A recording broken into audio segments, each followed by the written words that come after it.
3월 26일 수요일 아침 출근 전에 주식 앱을 켰는데요. SK 하이닉스 마이너스 6.23%, 삼성전자 마이너스 4.71%, 코스피 마이너스 3.22%. 솔직히 심장이 쿵했어요. 딥시크 때 생각이 딱 났거든요. 마이크론은 전날부터 빠지기 시작해서 이틀 합산 마이너스 10% 넘게 빠졌고 샌디스크는 하루 만에 11% 폭락했습니다. 범위는 하나예요. 구글이 전날 발표한 논문 하나. 논문 하나에 전 세계 반도체 주식이 이렇게 흔들린다고요? 도대체 뭘 발표한 거예요? 터보 퀀트라는 압축 알고리즘입니다. AI가 사용하는 메모리를 6배나 줄일 수 있다는 내용이에요. 정확도 손실 없이. 클라우드 플레어 CEO 매튜 프린스는 이걸 두고 이렇게 말했습니다. 구글의 딥시크 모먼트라고요. 딥시크 모먼트. 우리가 딥시크 편에서, 시덴스 편에서 그렇게 다뤘던 그 패턴이 또 반복된 거잖아요. 14개월 만에 세 번째. 맞아요. 오늘 방송에서는 이 터보 퀀트라는 기술이 정확히 뭔지, 왜 반도체 주가를 흔들었는지, 그리고 딥시크나 시덴스 때와 뭐가 같고 뭐가 다른지를 낱낱이 파헤칠 겁니다. 반도체 주식을 가지고 계신 분들, 오늘 끝까지 들으셔야 합니다. 윤 작가와 지용의 스토리 라디오 스테이션, 중국 AI 효율 혁명 시리즈 특별편, 구글의 반격 터보 퀀트 편입니다. 저는 윤 작가입니다. 그리고 저는 지용입니다. 자, 먼저 그날 정확히 무슨 일이 있었는지부터 정리하고 갈게요. 네, 타임라인을 좀 짚어주세요. 저도 뉴스를 보면서 순서가 헷갈렸거든요. 2026년 3월 25일 화요일 구글 리서치 공식 블로그에 글 하나가 올라옵니다. 제목이 터보 퀀트, 극단적 압축으로 AI 효율을 재정의하다. 이게 학회 논문이에요. ICR 2026이라는 세계 최정상급 머신러닝 학회에 채택된 논문을 구글이 학회 발표 한 달 전에 블로그로 먼저 공개한 겁니다. 학회 발표도 전에 블로그로 먼저 공개한 거면 구글이 일부러 화제를 만들려고 한 건 아닌가요? 그렇게 볼 수도 있어요. 원래 이 논문은 2025년 4월에 아카이브에 올라갔었거든요. 거의 1년 전이에요. 그런데 구글이 ICR 2026 발표를 앞두고 갑자기 블로그에 실험 결과를 정리해서 올린 거예요. 타이밍이 의미심장하죠? 그래서 그날 바로 미국 시장이 반응한 거고요. 네, 25일 뉴욕 증시에서 마이크론이 3.4% 빠지면서 시작됐어요. 샌디스크 마이너스 3.5%, 웨스턴 디지털, 시게이트 더 1에서 3% 하락. 이게 다음 날인 26일 한국 시장으로 건너온 겁니다. 그래서 삼성전자가 4.71% 빠지고 SK 하이닉스가 6.23% 빠지고 코스피가 3.22% 빠진 거군요. 근데 윤 작가님, 이게 순전히 터보 퀀트 때문만은 아니었잖아요. 손가락을 세며 날카로운 지적이에요. 이게 복합 악재가 겹친 거예요. 첫째, 마이크론이 3월 19일에 실적 발표를 했는데 절대 수치는 좋았지만 이익 성장률이 둔화되는 조짐이 보였어요. 피크 아웃, 그러니까 실적 정점 통과 논란이 이미 깔려 있었던 거죠. 피크아웃이면 지금이 가장 좋은 때고 앞으로는 내려간다는 건데 그런 불안감이 이미 있었던 거네요. 둘째, 중동 상황이에요. 미국과 이스라엘, 이란 사이의 전쟁 확전 가능성이 높아지면서 국제 유가가 급등했고 원달러 환율이 1,500원을 돌파했어요. 환율 1,500원이면 외국인 투자자 입장에서는 한국 주식을 팔고 싶어지겠죠. 원화 가치가 떨어지니까. 정확합니다. 그래서 3월 26일의 폭락은 터보 퀀트 하나 때문이 아니라 마이크론 피크아웃 우려, 중동 전쟁, 환율 급등, 거기에 터보 퀀트가 방아쇠를 당긴 거예요. 순수하게 터보 퀀트만의 영향을 분리하면 시장이 보여준 것보다 실제 충격은 더 작았을 가능성이 높습니다.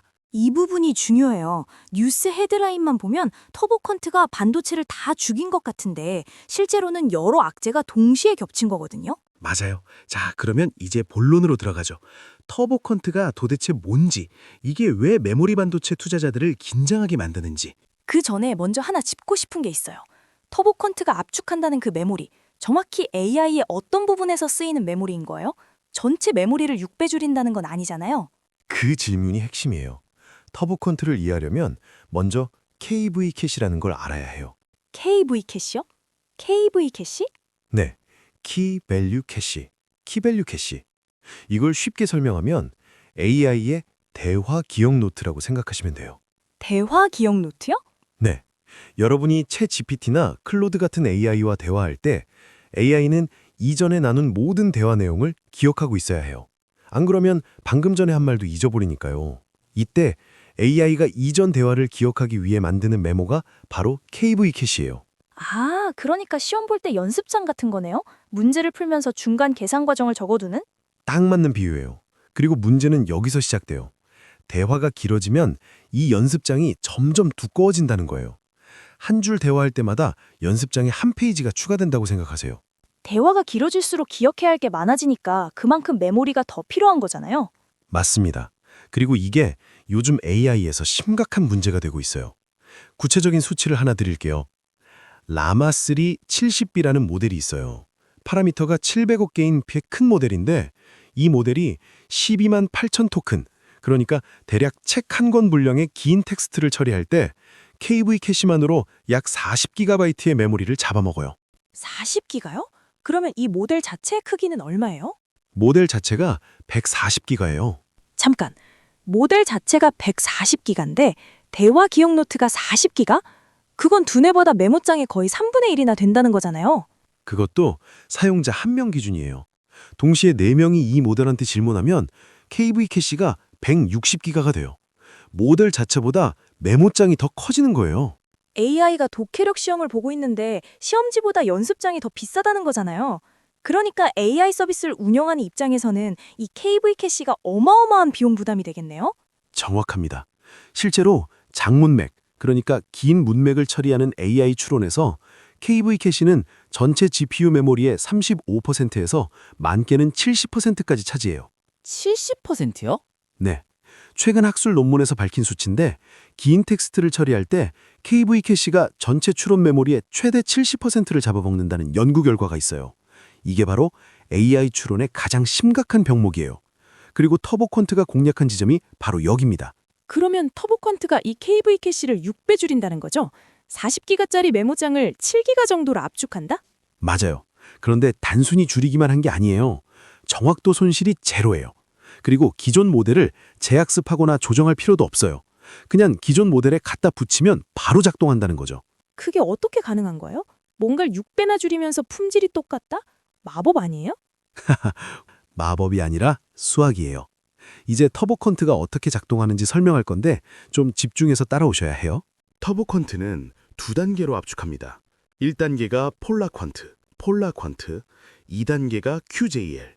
폴라 퀀트? 이름에 폴라가 들어가네요. 극좌표 할 때 그 폴라? 맞아요. 폴라, 극좌표. 이게 핵심이에요. 먼저 기존 방식의 문제를 설명할게요. 네, 왜 기존 방식이 안 됐는지부터. 기존의 데이터 압축 방식은 데이터를 직교좌표계에서 처리해요. X축, Y축, Z축 이런 식으로. 그런데 이렇게 하면 압축할 때마다 각 데이터 블록에 정규와 상수라는 걸 같이 저장해야 해요. 정교와 상수가 뭔데요? 쉽게 말하면 압축 안내문이에요. 비유를 하나 들어볼게요. 사전을 압축한다고 생각해보세요.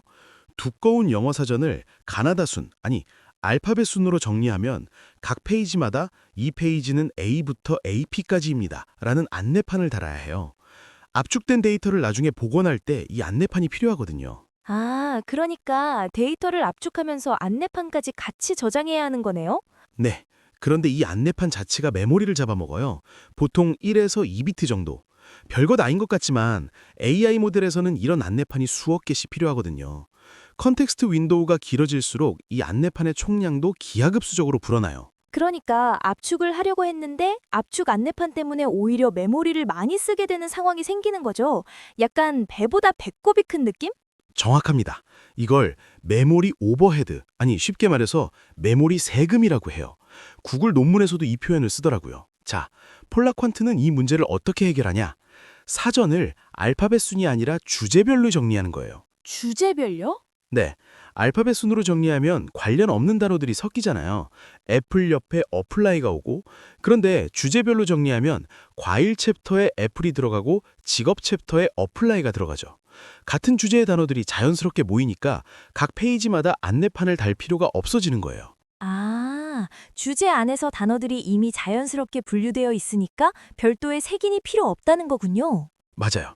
기술적으로 말하면 데이터 벡터에 랜덤 회전을 적용해서 기하학적 구조를 단순화한 다음 직교좌표를 극좌표로 변환하는 거예요. 극자 표기에서는 데이터가 반지름과 각도로 표현되는데 변환 후의 각도 분포가 매우 예측 가능하게 한 곳에 집중돼요. 그래서 미리 만들어둔 고정 그리드에 딱 맞출 수 있고 블록별 정규화 상수가 필요 없어지는 거죠. 그러니까 안내판 없이도 나중에 데이터를 정확하게 복원할 수 있다? 네, 안내판에 쓰던 메모리까지 순수하게 데이터만을 위해 쓸 수 있게 되는 거예요. 결과적으로 값당 3비트로 압축이 가능해지고 기존 16비트에서 3비트면 대략 5배 이상 절약이에요. 5배면 이미 엄청 많데 6배라고 했잖아요. 나머지 1비트가 2단계에서 나와요. QJL이라는 알고리즘이에요. 2단계는 뭘 하는 거예요? 1단계에서 아무리 잘 압축해도 미세한 오차가 남아요. 압축이라는 행위 자체가 정보를 줄이는 거니까 아주 작은 오류가 생길 수밖에 없거든요. QJL은 이 남은 오류를 작아주는 수학적 오타 체크기예요. 오타 체크기? 맞춤값 검사기 같은. 비슷해요. 근데 이 오타 체크기가 딱 1비트만 써요. 각 오차 값을 플러스 1 아니면 마이너스 1, 즉 부호 하나로만 기록하는 거예요. 존슨 린덴스트라우스 변환이라는 수학 이론을 활용해서 고차원 데이터의 핵심 관계를 유지하면서 극단적으로 정보를 축소하는 방법이에요. 그러니까 정리하면 1단계에서 데이터를 극저표로 변환해서 안내판 없이 3비트로 압축하고 2단계에서 1비트짜리 오류 보정을 해서 정확도를 완벽하게 유지한다. 합치면 값당 3에서 4비트로 기존 16비트 대비 최소 4배에서 6배 압축이 되는 거고요. 완벽한 정리입니다. 그리고 여기서 가장 중요한 게 하나 있어요. 뭔데요? 이 전체 과정에 학습이 필요 없다는 거예요. 학습이 필요 없다고요? 네. 기존의 다른 압축 기술들은 모델을 미리 훈련시키거나 캘리브레이션이라고 해서 보정 데이터로 튜닝을 해야 했어요. 그런데 터보 퀀트는 아무 준비 없이 기존 모델에 그냥 갖다 붙이면 바로 작동해요. 구글이 이걸 데이터 불특정성, 영어로 데이터 오블리비어스라고 표현했는데 쉽게 말하면 어떤 데이터가 들어와도 상관없이 작동한다는 뜻이에요. 그러면 지금 서비스 중인 AI 모델들에 바로 적용할 수 있다는 건가요? 추가 비용 없이? 이론적으로는 그래요. 그래서 이걸 드롭인 최적화라고 부르는 거예요. 기존 시스템에 떨어뜨려 넣기만 하면 된다는 뜻이죠. 그래서 시장이 겁을 먹은 거구나. 만약 이게 진짜라면 기업들이 메모리를 덜 싸도 같은 성능을 낼 수 있다는 뜻이니까. 바로 그거예요. 시장의 공포 로직을 한 문장으로 정리하면 이래요. 메모리 6분의 1 절감, 곧 메모리 수요 6분의 1로 감소, 곧 삼성전자 SK하이닉스 매출 타격. 이게 시장의 1차 반응이에요. 근데 잠깐, 이 등식이 진짜 맞는 거예요? 뭔가 빠진 게 있는 것 같은데? 빠진 게 있어요. 아주 큰 게 빠져 있어요. 뭔데요? 첫째, 터보 퀀트가 줄이는 건 전체 메모리가 아니라 KV 캐시예요. 그리고 KV 캐시는 추론, 그러니까 AI가 답변을 생성하는 단계에서만 쓰여요. 추론 단계에서만요? 네, AI의 생명 주기를 크게 두 단계로 나눌 수 있어요. 학습과 추론. 학습은 AI 모델을 처음 만드는 과정이에요. 수조 개의 데이터를 먹여서 두뇌를 형성하는 거죠. 추론은 완성된 AI가 실제로 질문에 답하는 과정이고요. 그러면 학습할 때는 KV 캐시를 안 쓰는 거예요? 쓰지 않아요. 학습 단계에서는 모델 가중치, 옵티마이저 상태, 그레디언트 같은 전혀 다른 종류의 메모리를 대량으로 사용해요. KV 캐시는 추론할 때만 생기는 거예요. 잠깐, 그러면 터보 퀀트가 아무리 KV 캐시를 6배 줄여도 AI 학습에 들어가는 메모리는 1바이트도 안 줄어든다는 거잖아요. 정확합니다. 그리고 현재 HBM 수요, 그러니까 고대역폭 메모리 수요에서 학습이 차지하는 비중이 얼마인지 아세요? 얼마예요? KB증권 분석에 따르면 약 70%예요. 70%가 학습이면 추론은 30%. 그리고 터보 폰트가 건드리는 건 그 30% 중에서도 KV 캐시 부분만이니까. 전체 HBM 수요에서 보면 터보 퀀트의 영향권은 훨씬 작은 비중이잖아요. 근데 시장은 마치 전체 메모리 수요가 6분의 1이 되는 것처럼 반응한 거고요. 바로 그 점을 트레이딩 키라는 금융 분석 플랫폼이 정확히 짚었어요. 터보 퀀트는 주로 AI 추론 최적화에 사용되며 추론 단계는 대부분 일반 D램 칩만을 필요로 한다. 반면 HBM은 AI 학습 단계에서 여전히 필수적이다. 따라서 HBM 3대 거물인 마이크론, 삼성전자, SK하이닉스에게 터보 퀀트의 단기 실질 영향은 거의 없다. 이게 그 분석의 결론이에요. 여러분, 여기가 제일 중요한 포인트예요. 터보 퀀트가 메모리를 6배 줄인다는 헤드라인만 보면 무섭지만 실제로 줄이는 건 추론 단계의 KV 캐시 뿐이에요.